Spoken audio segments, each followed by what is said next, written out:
Bon les amis, salut à tous. Petite vidéo là après notre acte 18 qui s'est bien déroulé au niveau du nombre de participants. Le reste, je laisserai aux autres de commenter tout ça. Parce qu'il y a eu beaucoup d'accusations pour ce qui est dégradation, violence, etc. Je pense que la principale personne à accuser, c'est bien sûr le gouvernement et Macron. Comme je l'ai dit sur Brut hier, si on en est là au bout déjà de l'acte 18 et qu'aucun geste n'a été fait, aucun effort n'a été fait par rapport à tout ce qu'on fait depuis le début, tout ce qu'on demande, qui sont pourtant des demandes légitimes. Il n'y a rien d'insensé, on ne demande pas un château dans la Loire ou une Porsche chacun. C'est des trucs très très simples, c'est juste que certains veulent, veulent vivre tout le mois et pas seulement les 10 premiers jours. Et pour d'autres, plus de démocratie. Donc très simple, demande très très très simple. Si on prend l'exemple du RIC, il n'y a pas d'argent à dépenser. Juste quelque chose à mettre en place pour que les citoyens puissent avoir plus d'impact dans la démocratie en France, plus de responsabilités, plus de choix, etc. Très très simple. Il n'y a aucun danger. Il y a Hakim qui vient sur les différentes AG, qui explique bien le RIC, qui explique dans tous les États des États-Unis où il y a une certaine forme de RIC, c'est là où il y a le moins de peine de mort, etc. Et là où il n'y a pas la forme de RIC, c'est là où justement il y a le plus de peine de mort, etc. Donc il faut arrêter d'écouter le gouvernement avec ses méfiances par rapport au RIC, c'est faux. C'est tout à fait contraire à leur mode de fonctionnement depuis 40 ans que le peuple puisse avoir réellement un impact sur les choix démocratiques en France. Tout simplement. Donc hier, ouais, énormément de monde, beaucoup de monde. Seule chose que je regrette, c'est qu'on ne soit pas tous restés sur les Champs-Élysées jusqu'au soir. Dommage. Ça s'est un peu éparpillé en fin de journée, mais très très bonne journée. Il y a eu des affrontements, il y a eu des heurts. Macron peut s'en prendre qu'à lui. Aucune décision a été prise pour nous. On en est déjà à 18 semaines. J'ai jamais connu un mouvement social aussi long et qui a duré aussi longtemps. Donc il peut s'en prendre qu'à lui. Donc j'avais fait une vidéo, je dis, les médias ont repris une seule phrase des vidéos, que j'allais arrêter les manifestations, enfin en tout cas les manifestations déclarées, les marches, etc. Oui, c'est plus pour moi ça maintenant, ça fait déjà 2-3 semaines que j'ai arrêté. Je vais sur Paris pour manifester, je reste sur les champs et je ne ferai pas ce dont le gouvernement a envie, parce qu'ils ne respectent pas nos demandes à nous. Donc je ne vois pas pourquoi on respecterait leurs demandes à eux. Ils font ce qu'ils veulent avec ça, moi je m'en fiche, je viens sur Paris sans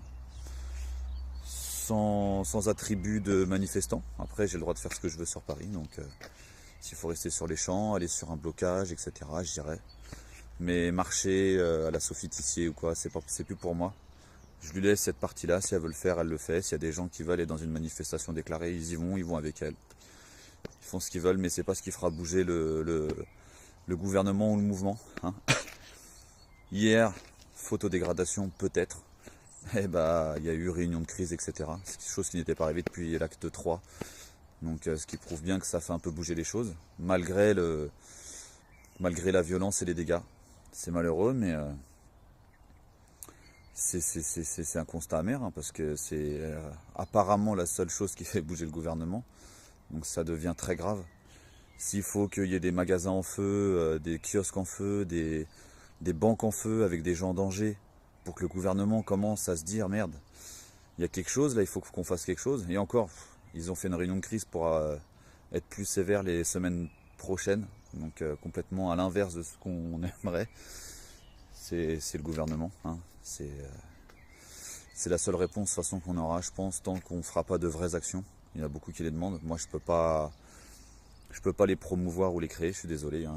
On est surveillé comme pas possible avec différentes personnes comme Jérôme, Maxime, Nicole, etc. Priscilla, on est extrêmement, extrêmement surveillé. Le moindre dire ou le moindre geste est repris, déformé, même si il n'y avait rien de violent dans nos propos, donc c'est pas à nous de le faire. Par contre, on peut relayer les actes créés, c'est ce qu'on fait avec les Gilets jaunes, action spéciale, qui ont fait encore aujourd'hui quelque chose au Starbucks. C'est pas grand chose, il n'y avait pas grand monde, mais avec plus de monde et des vraies actions de blocage, ça peut faire bouger quelque chose. Mardi, il y a un gros un gros mouvement de grève avec beaucoup de secteurs qui reprennent la grève. D'avis personnel, je pense que le prochain truc à faire pour moi, c'est le blocage des ports et raffineries. Et que tous les gilets jaunes se mettent que là-dessus. Que là-dessus. Et en 3-4 jours, à mon avis, c'est plié. Moi, c'est de mon avis personnel. Hein. C'est la prochaine étape à planifier et je vois pas d'autre chose.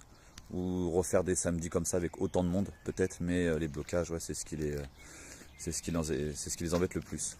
Donc je vois que ça et je vais voir si certaines personnes proposent des choses et je relayerai les informations ou de définir une date ou quoi. Mais je partirai plus dans les choses comme ça. Je demande à personne de me suivre ou de quoi, mais je crois que c'est le souhait de beaucoup. Donc moi j'irai dans ce sens-là. Hein. Ceux qui veulent aller aussi dans ce sens-là, je partagerai les informations. Puis voilà, de toute façon, on fera des sondages, etc. comme on fait d'habitude. Après, je sais pas ce que vous avez pensé de cet acte 18, mais il y avait beaucoup de personnes qui ont fait beaucoup d'efforts. J'ai vu et rencontré pas mal de gens. On a les gens de Toulouse, on a eu la Bousse aussi que j'ai rencontré qui vient de Marseille, que j'aime beaucoup. Enfin, ses actions sont très louables. Il fait des bonnes choses là-haut avec les maraudes. Il aide beaucoup les SDF, tout ça. Donc j'étais très content de le rencontrer. Jimmy aussi de Toulouse avec ses clips aussi qui donnent beaucoup de force, qui sont très bien faits, tout ça. Donc j'étais aussi content de le rencontrer. C'était une bonne journée. Bon, il y a eu quelques couacs. Hein. On a un constat aussi avec la street medic qui s'est fait complètement tabasser par les CRS. Une street medic, on en est là. Finie aux urgences. Elle est dans un état critique, hein. Enfin dans un état grave quand même, je trouve. Pour une street medic qui vient seulement aider les personnes blessées, etc. C'est quand même grave où on en est, quoi. Donc voilà, non, juste vidéo et puis insister sur le fait que non, j'arrête pas, mais j'arrête d'être dans les trucs programmés par l'État et en accord avec le gouvernement, d'aller dans des droits, dans des marches quadrillées, etc. Là, je laisse ça pour Sophie Tissier et nous, on va se concentrer sur de vraies choses.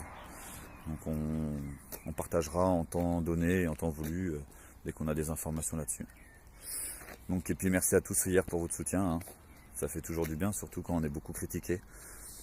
Et tous ceux qui voudront critiquer dans les commentaires, hein, vous serez éjectés directement. Hein. Les remarques non constructives sont bannies, désolé. Mais quand on a des remarques très insultantes alors qu'il n'y a aucun truc construit derrière, ça sert à rien. Vous servez strictement à rien, désolé de vous le dire. Donc voilà.